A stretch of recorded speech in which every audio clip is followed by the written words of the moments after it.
Good morning, it's June 5th, and this is To My Liberal Friends. Under Joe Biden, the government continues to try and pick winners and losers in the marketplace. If you're in the electric vehicle or green energy business, you can count on the Biden administration trying to find ways to funnel money to your business. If you're connected to fossil fuel business in any way, shape, or form, you can be assured they'll be attacking you and hoping to force you out of business with new business regulations.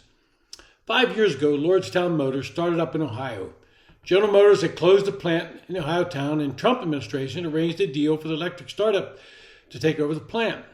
When the Biden administration took office, they promised endless subsidies for electric vehicles, and that led investors to pour hundreds of millions of dollars into an operation that was failing from the beginning.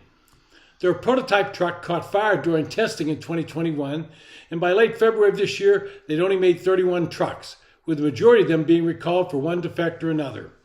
The Department of Energy gave them a $200 million loan, and you can be sure it won't be paid back, but it will be added to the taxpayer bill for the Biden Green program and Biden economics. But you can only survive so long without a quality product, and no matter how much the government tried to prop you up, last week, Lordstown Motors filed for Chapter 11 bankruptcy. And you can bet the investors are feeling a bit burned by the hype provided by the Biden administration's minions. Nikola is another electric vehicle startup that's struggling. Last fall, the founder of the company was convicted of defrauding investors by overhyping its technology. But the Biden administration deemed the company deserving of a $2 million grant, and that was back in 2021. The grant came up as the Biden administration looks to ramp up investment in their version of clean energy. And Nikola, while it has yet to actually create any trucks since its founding in 2014, has said it aims to manufacture up to 50 electric vehicles by the end of the year. Wow, 50, that'll change the marketplace. But they've not met any of their goals, and now the electric truck makers pleading with investors to allow to issue more shares to raise more capital to keep the company afloat for another year.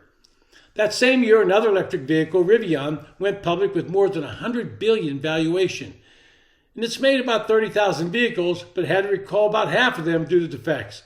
The valuation has fallen to about $16 billion, and the company is laying off workers to reduce its burn rate of cash.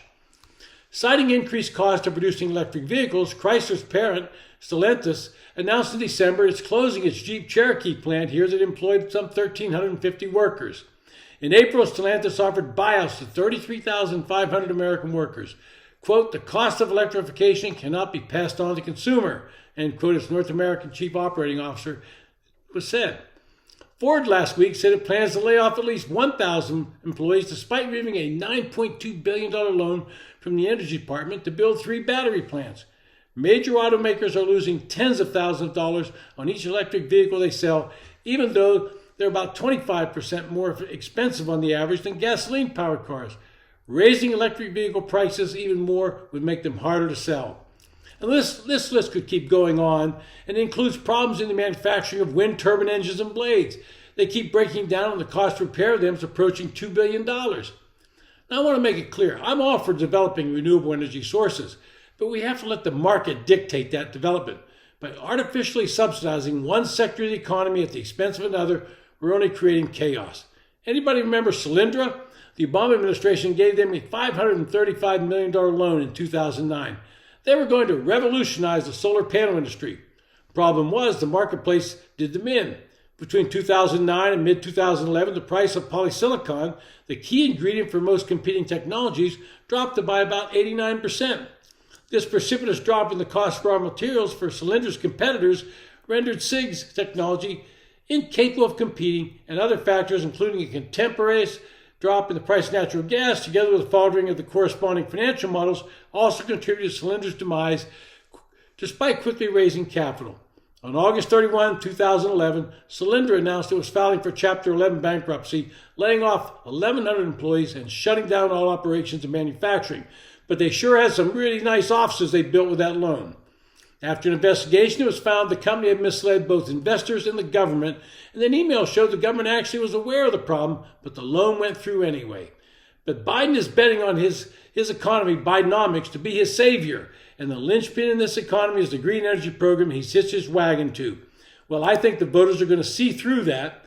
They're going to realize it's all a charade, and let's start using what we have, continue to develop technology, but let's not put away everything. Despite to my liberal friends, thanks for listening. If you enjoy the podcast, recommend it to your friends. And if you have a comment, please don't hesitate.